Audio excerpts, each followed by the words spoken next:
Assalamualaikum, welcome back to Immo's Journey. Cookies ரெசிபியிலே சொல்லிக்கிறேன் sister foreign போகிறாங்கண்டு. இப்போ அந்த விலாக் தான் அவங்களுக்காக வருது. அதோட ப்ரௌனி கேக் ரெசிபியும் எப்படி செய்யணுன்னு பார்ப்போம். வாங்க வீடியோக்குள்ளே போகலாம். ஃபர்ஸ்ட் டைம் என் சேனலை பார்க்குறவங்களாக இருந்தால் லைக் பண்ணுங்கள், கமெண்ட் பண்ணுங்கள், ஷேர் பண்ணுங்கள், மறக்காமல் சப்ஸ்கிரைப் பண்ணுங்கள். ஓகே, ப்ரௌனி செய்ய என்னென்ன தேவைன்னு பார்ப்போம். Cocoa powder, white sugar, dark chocolate. நான் வந்து கேக் ஃப்ளோர் தான் எடுத்துக்கிறேன்.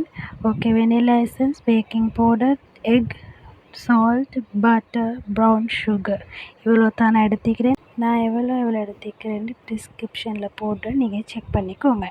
ஃபர்ஸ்ட் க்ளீனான ஒரு பவுல் எடுங்க. அதுக்கு பிறகு ப்ரௌன் சுகர் எட் பண்ணிவிட்டு எக் வந்து எட் பண்ணுங்கள். அதுக்கு பிறகு கைவிடாமல் நல்லா மிக்ஸ் பண்ணுங்கள். சுகர் மெல்ட் ஆகிற வரைக்கும் நல்லா மிக்ஸ் பண்ணிவிட்டு அதுக்கு பிறகு ஒயிட் சுகர் எட் பண்ணுங்கள். அதோட பேலன்ஸ் இருக்கிற 2 எக்ஸையும் எட் பண்ணுங்கள். எட் பண்ணிவிட்டு அகைன் நல்லா கையாலேயே பீட் பண்ணுங்கள். பீட்டர் இல்லாமல் ஸ்பூன் வச்சோ இல்லாட்டி விஸ்க் கொண்டு வச்சோ நீங்கள் நல்லா பீட் பண்ணல. வந்துட்டு விஸ்க் இல்லை, ஸோ நான் ஸ்பூன் வச்சு தான் நான் மிக்ஸ் பண்ணுறேன். நல்லா கைவிடாமல். ஒரு நாளும் ப்ரௌனி கேக்கு பீட்டர் யூஸ் பண்ண வேணாம். ஹேண்ட்லேயே நல்லா பீட் பண்ணுங்கள் ஸ்பூன் வச்சு. ஓகே, இப்போ சுகர் இந்த கண்டென்சியில் இருக்கணும். Dark chocolate and Pattarai melt ஆக்கி எடுத்துட்டேன். சாரி, நான் இதெல்லாம் வீடியோவில் கெச்சப் பண்ணலை பிகாஸ் டைம் இல்லாததால். ஓகே, இப்போ சுகரில் வந்து டார்க் சாக்லேட்டை எட் பண்ணுங்கள். நல்லா சூடோடு எட் பண்ண வேணாம். நல்லா ஆறின பிறகு எட் பண்ணிவிட்டு இப்படி கைவிடாமல் மிக்ஸ் பண்ணுங்கள். நான் எல்லாம் வந்து ஸ்பீட் பண்ணிக்கிறேன். சாரி, என்னை புள்ளைய வச்சுக்கொண்டு எனக்கு எடிட் பண்ண டைம் இல்லாததால். ஓகே, இப்போ கேக் ஃப்ளோ எட் பண்ணுறேன்னா உங்கள்கிட்ட ஒயிட் ஃப்ளோ இருந்தால் நீங்கள் அதை எட் பண்ணிக்கோங்க. எட் பண்ணிவிட்டு நல்லா மிக்ஸ் பண்ணுங்கள். நல்லா மிக்ஸ் பண்ணிவிட்டு அதுக்கு பிறகு கொக்கோ பவுடர் எட் பண்ணுங்கள். எட் பண்ணிவிட்டு நல்லா அதே மிக்ஸ் பண்ணுங்கள். நல்லா மிக்ஸ் பண்ணிவிட்டு பாருங்கள், இப்படி மிக்ஸ் ஆகிக்கணும். அப்போ தான் மேலால் ப்ரௌனி கிறிஸ்பியாக உள்ளுக்கு நல்லா ஃபட்ஜியாக நல்லா டேஸ்டியாக வரும். ஓகே, டேஸ்ட்டுக்காக நான் vanilla essence 1 tablespoon, salt 1 tablespoon add பண்ணேன். விருப்பம் வேண்டால் நீங்கள் எட் பண்ணிக்கோங்க. அதுக்கு பிறகு நான் baking powder 1 tablespoon add பண்ணிக்கொள்கிறேன். மூணையும் கலந்துட்டு நல்லா மிக்ஸ் பண்ணுங்கள். நான் வந்து ப்ரௌனி செய்கிறதே என் சிஸ்டருக்காக தான். அவங்க ஃபாரின் போகிற சுற்றி நான் ஆல்ரெடி குக்கீஸ் ரெசிபிலே சொன்னேன். அவங்க போகிறதுக்காக தான் நான் செய்கிறேன்னு.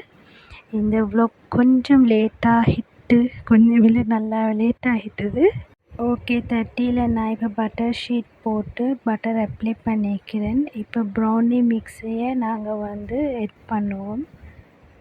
கேக் மிக்ஸ் எட் பண்ணினதுக்கு பிறகு உங்களுக்கு விருப்பம் இருந்தால் சாக்லேட் சிப்ஸ் எட் பண்ணிக்கோங்க. நான் என்கிட்ட இருந்ததால் நான் எட் பண்ணினேன். ப்ரீ ஹீட் பண்ணணும் அவனை 10 மினிட்ஸ்க்கு. இப்போ நான் ப்ரௌனி மிக்ஸை நான் இப்போ அவனில் வைக்கிறேன். 150 டிகிரி செல்சியஸ் வச்சு 25 மினிட்ஸ் வச்சா போதும். பாருங்கள், இப்போ ப்ரௌனி நல்லா பேக் ஆகி வருது. நல்லா பார்க்கவே நல்லா ஃபட்ஜியாக இருக்கி, கிறிஸ்பியாக மேலால் ஈக்குது. நல்லா ஆறின பிறகு கட் பண்ணுங்க. பாருங்கள் எப்படி இருக்குது அந்த ப்ரௌனி, நல்லா ஃபட்ஜியாக இருக்குது. நான் செய்கிற ப்ரௌனி என்றால் எங்கிட்ட சிஸ்டர்ஸ் நல்ல விருப்பம். ஃபைனலாக ப்ரௌனி ரெடி ஆகிட்டு ஃபஸ்ட்டாக எங்கிட்ட சிஸ்டர் தான் டேஸ்ட் பண்ணுறாங்க. பாருங்கள், மேலால் கிறிஸ்பியாக உள்ளுக்கு நல்லா ஃபட்ஜியாக ஈக்கணும். இது ப்ரௌனி ரெசிபி விலாக் மட்டும் இல்லை, எமோஷ்னலான ஒரு விலாகும் தான். சிஸ்டரோட ஹஸ்பண்டுக்காக முறுக்கு, மாசி சம்பல், இறைச்சி எல்லாம் கேட்டிருந்தா எல்லாம் பேக் பண்ணி டீக்கிறேன். இப்போ மசாலா, கறி பவுடர் எல்லாம் 3 மந்த்துக்கு அவருக்கு தேவையான எல்லா கறி பவுடர் எல்லாம் ரெடி பண்ணி கொடுத்திக்கிறாங்க. சிஸ்டர் ட்ரெஸ் எல்லாம் பேக் பண்ணுறா போகிறதுக்காக. ரொம்ப எமோஷ்னலாக ரொம்ப ஃபீலிங் ஆயிடுச்சு. என்ன பண்ண அவளோட ஹஸ்பண்ட் கிட்டே போகிறா. அதுக்கு நாங்கள் ஒன்றும் சொல்லலை. இருந்தாலும் இவ்வளோ பெரிய கேப்பில் நாங்கள் பிரிஞ்சு இருந்ததில்லை. 3 மந்த் எல்லாம் நாங்கள் 4 பேர் ஒரு நாளும் பிரிஞ்சே இருந்ததில்லை. என்ன தான் பண்ண மாரி பண்ணால் லைஃப்பில் இந்த மாதிரி விஷயங்கள் நடக்கும்னு தெரிஞ்சு தான் மாரி பண்ணுறோம். இதெல்லாம் கடந்து போகிறது தானே வாழ்க்கை. எல்லாம் ரெடி பண்ணியாச்சு. இப்போ நாங்கள் ஏர்போர்ட்டுக்கு போய்த்து கொண்டிருக்கிறோம். அவ்வளோ ஒரு கவலை மனசில் எல்லாருக்குமே. ஏன்னா அவங்களோட கடைசி கடைக்குட்டி எங்கள் வீட்டில். இப்போ அவள் ஹஸ்பண்ட் கிட்ட தனியாக போகிற லைஃப்பில் தனியாக எங்கேயுமே போனதில்லை. அவள் ஃபர்ஸ்ட் டைம் ஃப்ளைட்டில் ட்ராவல் பண்ணுற அவளோட ஹஸ்பண்ட் கிட்ட போகிறதுக்கு. இன்ஷா அல்லாஹ் அவள் நல்லபடியாக போய்த்து சேரணும் என்று துவா செஞ்சு கொண்டு நாங்கள் இப்போ போகிறோம். ஓகே, நாங்கள் ரீச் ஆகிட்டோம் இப்போ ஏர்போர்ட்டுக்கு. இப்போ உள்ளுக்கு நாங்கள் போய்த்து கொண்டிருக்கிறோம். டிக்கெட் எடுத்து இப்போ உள்ளுக்கு என்ட்ரி ஆகிட்டோம். எனக்கு இப்போ இந்த வீடியோ பார்த்ததுலேருந்து எனக்கு வாய்ஸ் என்ன பேசுகிறது என்று எனக்கு ஒன்றும் விளங்குதில்லை. அவ்வளோ அந்த நாள் இருந்த ஒரு ஃபீலிங் இப்போ வருது எனக்கு. ரொம்ப எமோஷ்னலாக இருந்துச்சு. எனக்கு அந்த வார்த்தையால் சொல்லலாம். இருந்தாலும் எல்லாருக்கும் தெரியும் இந்த பிளேஸ் எப்படிப்பட்ட பிளேஸுன்னு. தங்கச்சியை விட்டு நாங்கள் இருக்கிறது ஒரு 3 month தான், ஜஸ்ட் 3 month. இருந்தாலும் அந்த கெப் வந்து எங்களுக்கு பெரிய கெப். லைஃப்பில் இப்படி ஒரு கெப் நாங்கள் எடுத்ததே இல்லை. அவள் விட்டு இருந்ததும் இல்லை. என்னால்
காவல் செய்யும் கடமை மறவாது.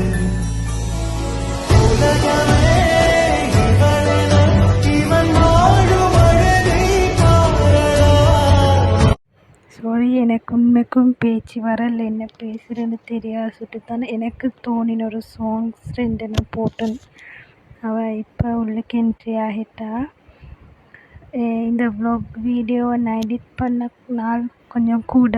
என்னை எடிட் பண்ண எனக்கு டைம் இல்லை. என் பேபியோட அவட வேலை செய்ய இந்த எடிட் பண்ணுற அளவுக்கு எனக்கு டைம் கிடைக்கல. நான் ஜஸ்ட் ஒரு டைம் பாஸ்க்கு தான் இந்த யூடியூப் எல்லாம் இந்த ஒரு ஹாப்பினஸை நான் ஷேர் பண்ணுற மாதிரி தான்.